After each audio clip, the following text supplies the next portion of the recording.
I'm going to share some quick tips with you on how to grow really, really good peppers. So this is pretty obvious. You want to plant them once all danger of frost is gone. They need it to be at least in the 60s to really thrive. We're going to be doing habanero, jalapeno, cubanelle, sweet banana, and some different bell peppers.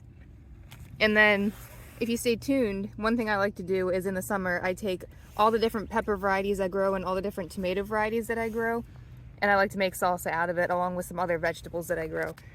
And it's really, really good. So if you subscribe, maybe I'll make a video and share the recipe with you guys.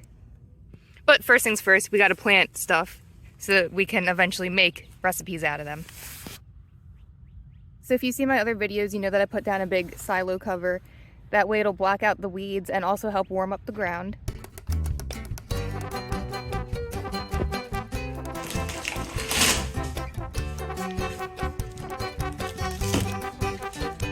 You want to use a nice rich compost for peppers, and then a fertilizer that I've had really, really good luck with peppers is actually tomato tone.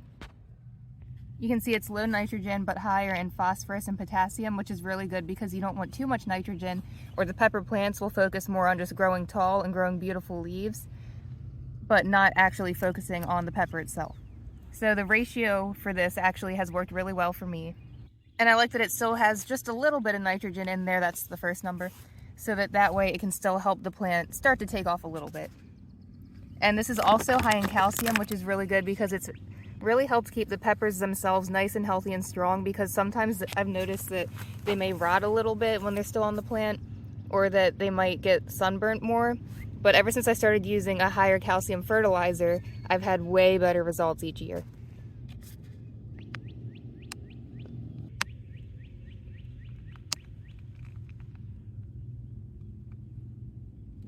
So one tip is that the day you're planting them, see these little leaves on the bottom? You don't actually need those. So you can pinch them off really gently so you don't hurt the stem. And that way, it's just one less thing that the plant has to focus on growing. So now that those are gone and it's not putting energy into those random leaves that you don't need, more energy is going to go into the plant itself so it can mature faster, and then before you know it, you'll have peppers faster.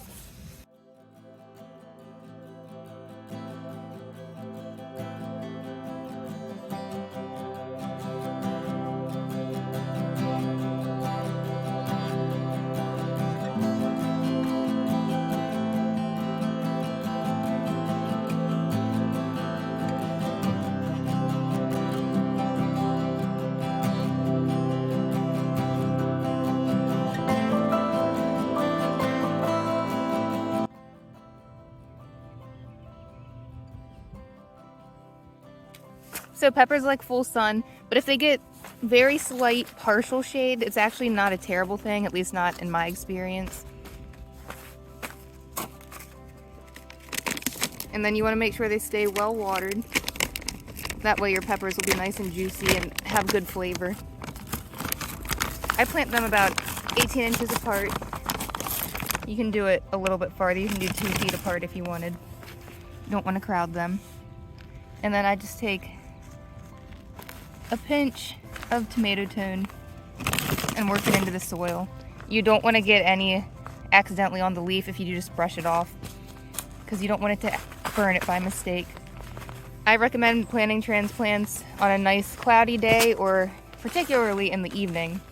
That way the bright harsh sun and the heat of the day doesn't stress them out more than they already will be, because plants go into a little bit of shock when you take them from the container that they've been used to for so long and put them right into the ground.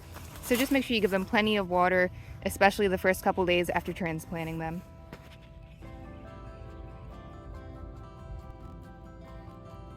Fun fact, green peppers will eventually turn red or orange or yellow depending on the variety if left on the plant long enough to mature. Green peppers are just immature bell peppers. However, there are some varieties that do better when picked green and some varieties that do better when picked red. So that's something to keep in mind when you're researching what types you want to plant.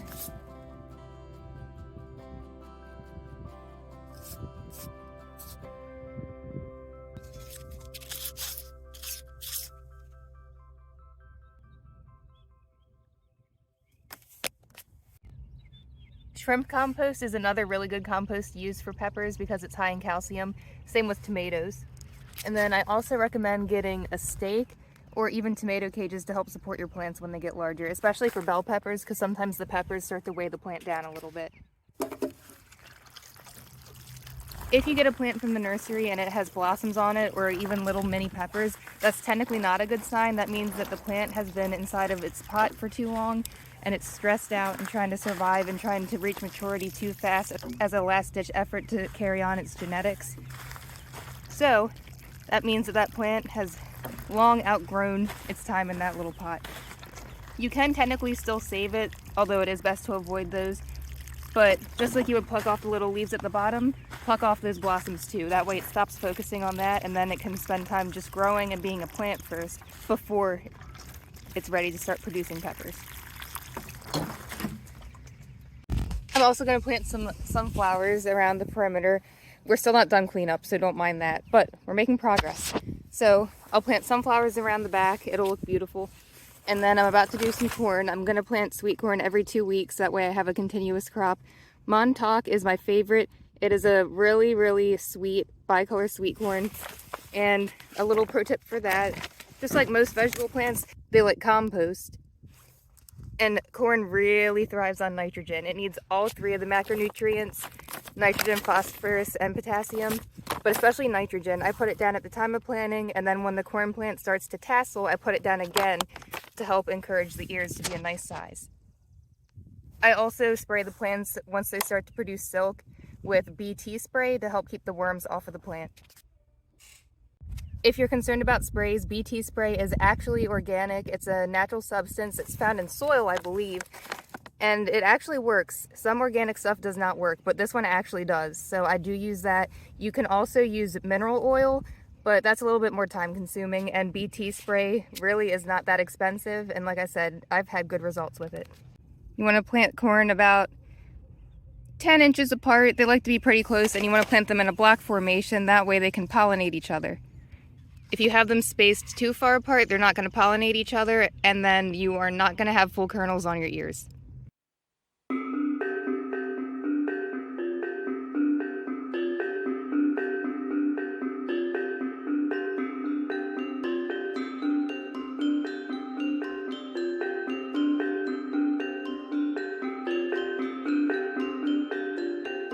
Oh, and do you want to see something funny? You know how we have that random onion growing? Well, for some reason, at the retaining wall, there's lettuce growing.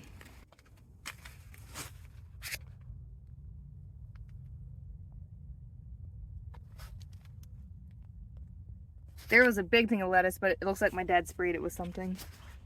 If I had known, I would have given it to the chickens before he sprayed it, but now they can't have it. There's just all this random stuff growing near the retaining wall. Here's a sunflower, more lettuce, lots of lettuce. Another sunflower, I believe. Oh, look at that lettuce. That looks really good. I believe it's Butter Crunch. But why? Why is it here? Because I ripped out all of my old lettuce plants last year before they went to seed. So I don't think a bird carried it over. Unless maybe it was from a neighbor, but still, that's a lot of lettuce. And here's our random onion. Alright, on an unrelated note, let's go to the horse farm now.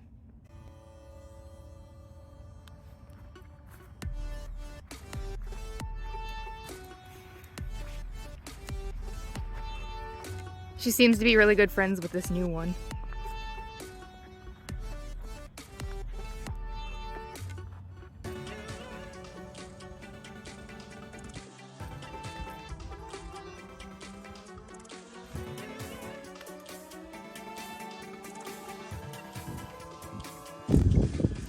She has a fairy braid again.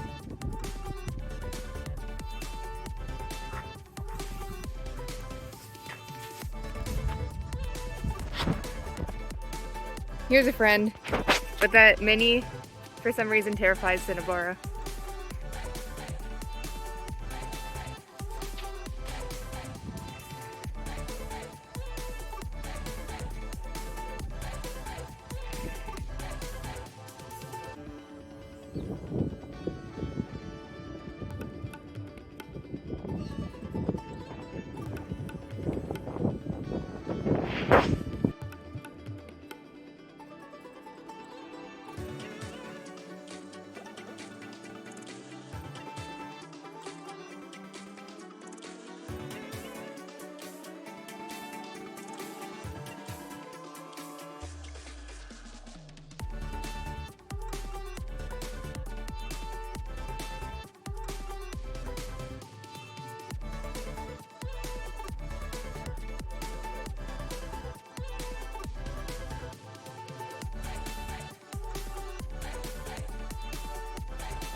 Time to water the pineapple.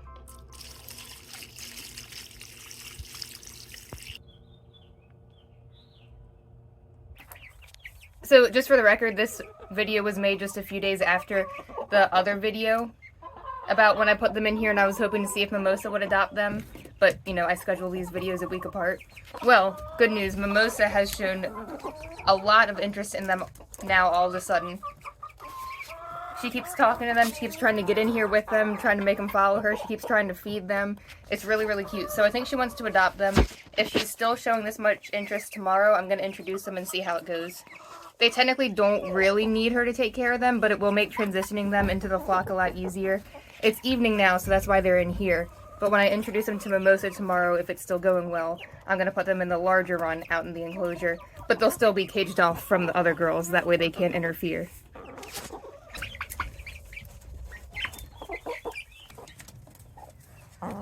Remember that bird nest that we found under the deck from my other videos and it had that mystery plant that sprouted in it? Let's go take a look at it now. Oh, and look, the potatoes have sprouted. This weed is called lady's thumb, very invasive, and it multiplies really fast, so make sure you get rid of it if you see it popping up.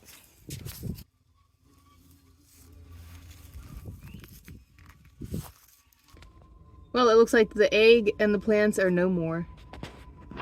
That's too bad. The Brussels sprouts are looking good. So now we're going to do tomatoes and eggplant. Eggplant are in the nightshade family. The leaves and the stem are technically toxic, so make sure you don't have any of your pets near those. Don't feed that to your chickens. I know a lot of things from the garden your chickens can eat, but don't give them these leaves. Same with tomato leaves and stems. Chickens love the actual tomato. It's healthy for them, it's good for them, it's safe, but don't give them part of the actual plant. For eggplant, they need low nitrogen and then higher amounts of phosphorus and potassium. And actually the same rule applies with the tomatoes. If you give them too much nitrogen, they're going to get big, bushy, viney, beautiful leaves, but they're just going to focus on growing that and not the actual fruit. As the name would obviously suggest, tomato tone works really, really well for tomatoes because it has the right levels of nitrogen, phosphorus, and potassium. It also has calcium, which is important for tomatoes. And this one actually works pretty well for eggplant too, so I'm going to use that for my eggplant along with compost. You can get an ocean blend or a shrimp compost, which is really good for tomatoes, peppers, eggplant, because of the high calcium content. You can also compost your own eggshells if you have chickens, or if you're just cooking with eggs, you can compost up the shells and mix that into the soil. It works really well for that. To get the most out of your tomatoes, you can prune a lot of the unnecessary stems or branches. And then, since this one is not quite ready to really be bearing fruit yet, I'm going to pluck off all of these little blossoms so it can focus on growing, and then it can start to blossom and produce fruit. It does not need to focus on this right now, it just needs to get big. If you see all these tiny little hairs on the tomato, they can actually turn into more roots. So when we plant the tomato, I'll show you, we're actually going to bury it pretty deep. I'm going to pull off some of these bottom leaves that we don't need, and then I'll bury it at least up to here, because once this touches soil and moisture, those little hairs are going to turn into more roots, which is really important because for tomatoes, they need a lot of phosphorus, which helps with root development. So the more roots you can get out of your plant, the more nutrients it can absorb, which is going to make your plant really healthy and give you the best tomatoes. Most tomato varieties grow really large and they can get pretty viney, so if you prune it throughout the season, it can focus more on growing the actual tomato instead of just growing more leaves. So that's another thing to keep in mind. When you do trim off some of these lower branches, you can actually plant them in the soil or in a little pot, but make sure you keep it very moist, and it may even turn into a new little plant. It's kind of like cloning your plant. There's a ton of different tomato varieties on the market. I'm going to do some grape and some cherry varieties and some larger ones as well.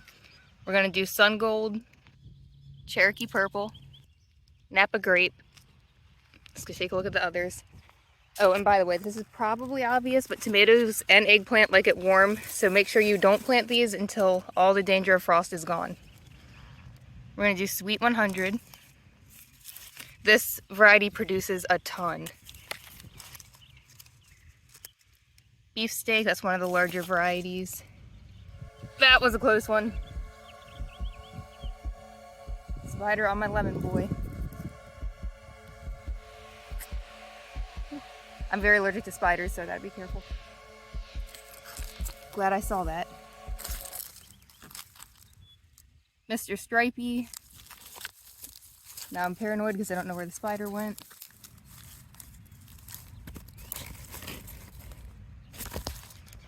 A lot of people use tomato cages to support their tomatoes, but I'm actually using this cattle panel. As they grow, I just get some twine and tie them here for support. I'm doing mine directly in the ground. Tomatoes do better in the ground.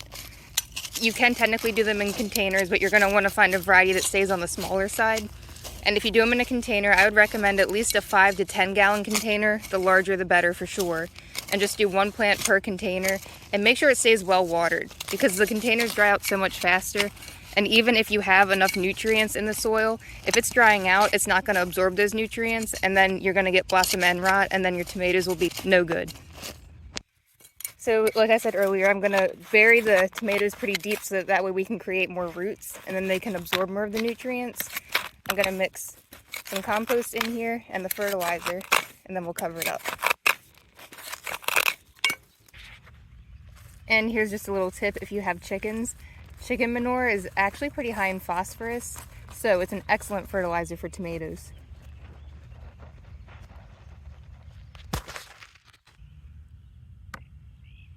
And the tomato tone does have instructions on the back on how much you need to apply. Don't need that one. And then just like all the other plants, make sure you water these really, really well, especially the first couple days, so that way they're not shocked. We're actually supposed to get a ton of rain for the next several days. So this is perfect timing to help them adjust.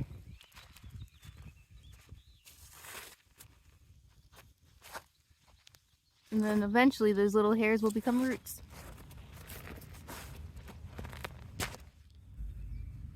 And I do like to keep the label with it. That way I can remember which plant is which.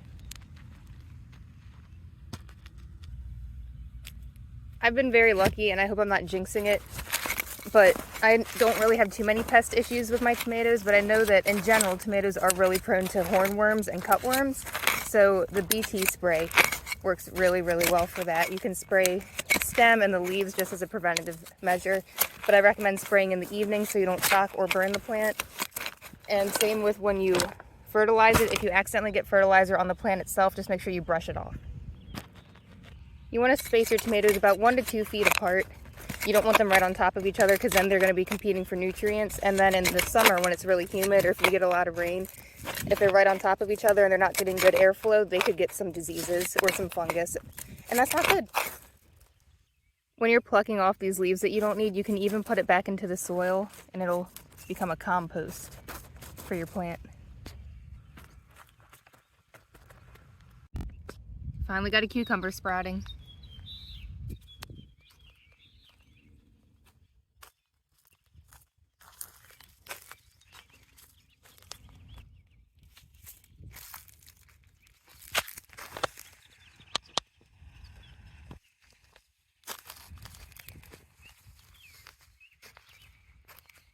So since it's been a couple of weeks, you can see that the corn that we planted is starting to sprout now. So that means it's time to plant more. I usually plant corn about every 2 weeks, so that way we can have a continuous harvest.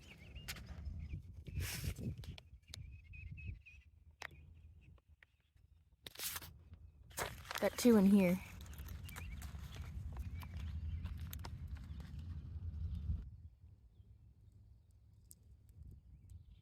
We also have some squash and zucchini sprouting.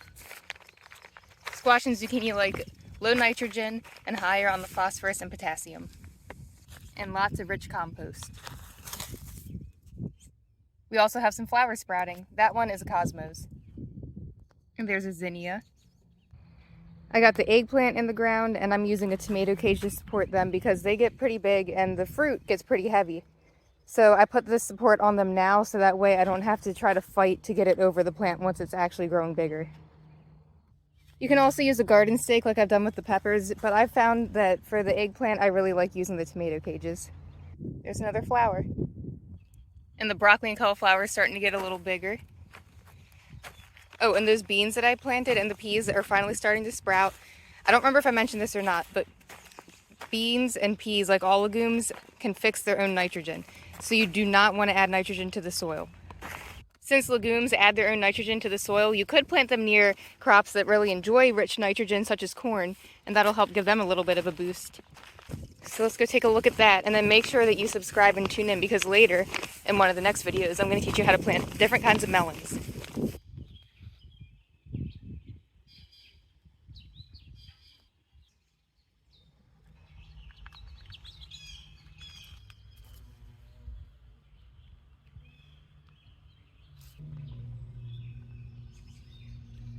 Look at all the pollen on me. So one more quick tip before we go. If you plant a lot of flowers around your garden, it's going to help attract different pollinators, which, as you probably know, that's going to be extremely beneficial to the success of your crops. That's one of the reasons why I like to plant sunflowers all around my garden, and because it looks nice. And look at this, if you remember that random elephant garlic that had planted itself here, it's still here, I guess. I don't know if it's really thriving or not. I don't know what to say about it. But before you know it, we'll probably be pulling it out of the ground and we'll see if it survived. I did grow garlic in the raised beds that I purposely put there, obviously, and took care of. So they're doing great. But I'm curious to see how these volunteer ones end up doing. They're just randomly in the yard. And all the babies are loose now with the older chickens, and they're doing really well.